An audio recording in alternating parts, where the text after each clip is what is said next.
Hey guys, what is up? My name is Rmods74 and this is my work in progress single Titan rifle build, Thanatos.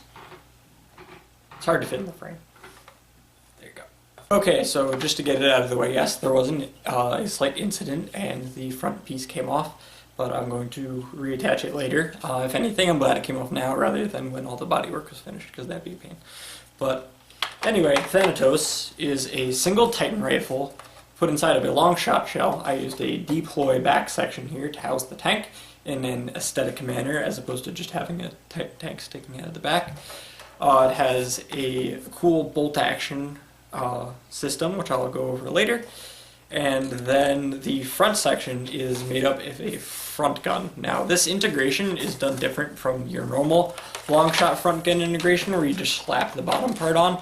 This one actually has a big section of the front guns. We have part up here and part down here, and it goes all the way back to the handle. There are several 3D printed components that make up the aesthetic components, which I'll go over later. And then in the front section here, we have an XBZ tank, which I figured was one of the only things reasonable enough to be on a single Titan rifle. So we have a single Titan tank in the back, and then a XBZ tank in the front, which has a modular coupler system, so I can use a variety of things. I have a 7-dart shotgun attachment on now, but you can also shoot rockets and then a variety of other things. Pretty much anything you can put on a 1/2-inch coupler will go onto the front of this, and it'll have enough air power to shoot.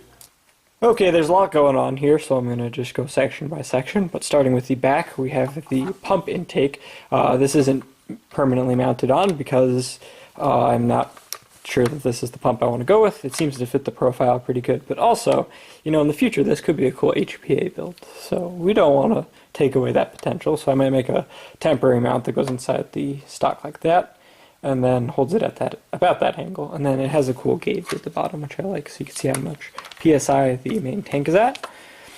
Going forward from there, the most noticeable thing is the back of the deploy. Now this houses the Titan tank because the width of the Titan tank is actually wider than the long shot shell.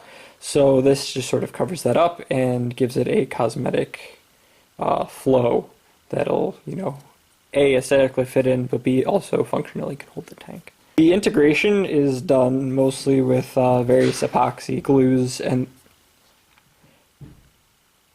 the integration is done with various epoxy glues and then epoxy sculpt, which goes over that. It's not as clean as I want it to be. I still need a little more sanding. This quick coat of vinyl dye was just done because I needed to show it off at something as sort of a work in progress. But also, epoxy sculpt doesn't tend to vinyl dye as well as the plastic, so when you actually paint over it, it transitions much better. However, you can see a little bit, but overall, I mean, it's like mostly there in terms of shell work. Going up a bit further, we have the main trigger, which actuates the Titan tank. There's a small lever system that goes in the back here. I found that it's not quite as efficient as I want it to be. The trigger, with the air tank, you want it to be really snappy with the pull pin tanks like that.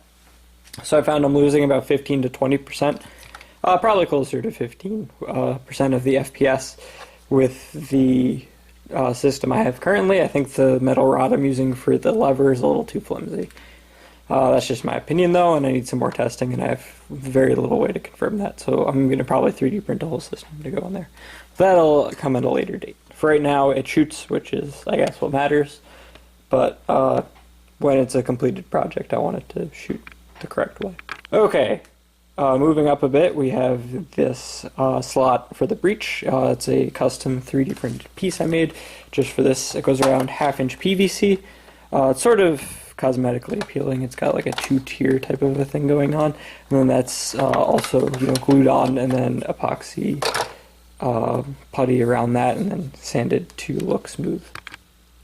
This needed to be ready for a modding competition at my school's HPZ club a few weeks ago, so I just used a 1/2-inch PVC end cap. However, in the full one, I'll have like a custom arm for this. To load the blaster, you simply push forward on this. The other ring isn't in the front because that's the part that broke out, but ideally this would be, you know, pretty smooth. And then you'd load your dart into the breech there, and then it goes into your barrel. I'm using a 24-inch barrel, which is the most cosmetically appealing option. However, I found that I believe I was using a 42-inch. I was able to break 500 FPS, which it was like 550 something. It's pretty cool. Obviously, that's in no way, shape, or form meant to be shot at people at that FPS. However, it's just kind of fun to see how far you can push it in a controlled environment. I wouldn't recommend, using this. Single Titans are banned pretty much anywhere. This is just a for fun blaster, which is why it's a single Titan with an XBZ front gun. It's kind of ridiculous. It takes a normally large amount of time to pump up. It's got the firing speed of about a musket, but it's very fun to play around with. To go over a few key sort of bodywork elements, we had that slot, like I mentioned before, ties in pretty nicely, I think. The jam door removal went really well. Like, if you remember, there's a jam door that goes up here on the long shot, which I completely removed. I built sort of a plastic frame under it, made out of sheet plastic, and then I covered that over with epoxy sculpt. And the shell's still clamshells where it would normally, there's a seam, right where it would normally be, but you can't really tell where the jam door was, which I think is pretty good. I might drag that line up just to tie it together really, but I think overall it's in a pretty good shape. How I really liked the front gun integration to be was, I liked how it looked up here, but I had a really tough time with where it met the main body back here. And to fix that, I did a few things with this plate. For one, it covers up that awkward sort of mesh area where I couldn't really decide what to do to make it look good. It has the fake long shot bolt aesthetic going for it, which I tried to match as good as possible, which I think came out pretty good. I think it matches the sort of bolt theme that goes on throughout the whole long shot. Then it also drags this line that behind it down to the front gun, which I really, really like how that turned out. Normally that would go into the bipod area. However, I think dragging that line out really ties it together, especially because you could see through the area a little bit back here, sort of, through the blaster, which I think looks kind of cool. And that line sort of, goes right into that, and it's a very cool transition overall. How I broke this was, like I mentioned, it has the reload speed of a musket. I had to shoot several shots off for an FPS test. So I put it on the table, put my hand on here, and I had the pump, and I was going like that, and I put too much pressure on this, and it just kind of caved in. But as you can see here, there's another 3D printed component, which actually is hollow behind it, because I'm going to put LEDs behind it, but which, again, is, I think, will tie the front of the blaster together, because you have all these areas with slots and LEDs, and I think the nameplate would look really cool in that regard.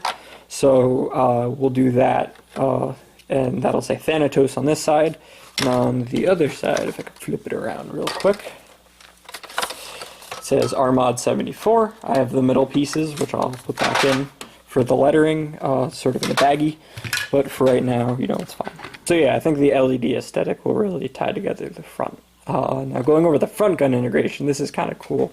I have an XBZ tank lodged inside of here, and it's fed the air through the main pump. There's a one-way check valve that's right about like here-ish.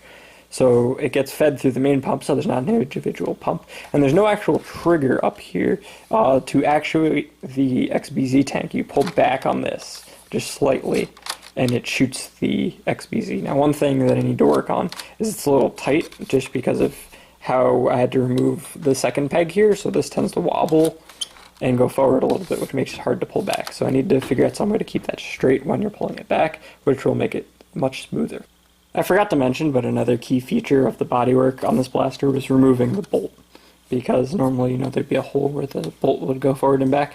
I think it did a pretty decent job of dragging this backwards, and try to keep, this is all hand done, so I think that line turned out decently. Like I said, the epoxy sculpt tends to not dye as well as the plastic, so you can tell a slight difference if you shine the light on it the right way, but when you cover it with the real paint, it is much smoother. I still need a little bit of touch up here and there, but really covering it in that first coat of vinyl dye will show you where you need to touch up, as opposed to when it's all different colors, it's a little harder to differentiate where you need to work on a little more for the very fine details. So yeah, that's the work in progress sort of progression so far of Thanatos. Like I said, it's just supposed to really be an overkill blaster. That's why it's a single Titan rifle with an XBZ undergun. It's not really meant to be used on people. I think the highest FPS I was able to get out of the Titan tank while testing, I think I have a picture on my Instagram of the chronograph shot, but it was about 550 something, whereas, like I said, with the current triggering mechanism that I'm not thrilled with, it only gets about 400 to 450. You know, like I said, only 400. But, you know, like I said, this isn't really meant to be used for people. It's just for funsies and really just overkill fun in general. So we'll see how it finishes up. I haven't decided on a paint color yet. And then, like I said, I'm going to do the full LED front, which will be really cool. I think, actually, because I'm not using the magazine, I have a little 6 clip that I cut up, and I can fit my LED battery in, which will work really well. And I'm pretty happy with how that'll go. But it's a very comfortable blaster. You know, it shoulders very well. The deploy section actually makes a very comfortable face rest when you're, you know, putting your face there. But you know, because it's a Nerf blaster, it won't shoot too accurately, even though it shoots really far. Actually, I haven't really tested accuracy with a 42-inch barrel. With slugs, it might be fairly accurate just because of the sheer barrel length, and actually having enough air power to be able to shoot through that length. Anyway, guys, that has been a quick sort of mod work-in-progress overview of Thanatos. I have some end war stuff I have to work on, and a few other things I need to finish up. I just started working on a Cyclone Shock shotgun pistol, which is really cool, and I hope to show you that soon as well. But we're going to do that. I'm working on a Strife for End War and a few other things, so I will hopefully have some more content up for you guys soon. But thank you for watching this video, and I hope you enjoyed.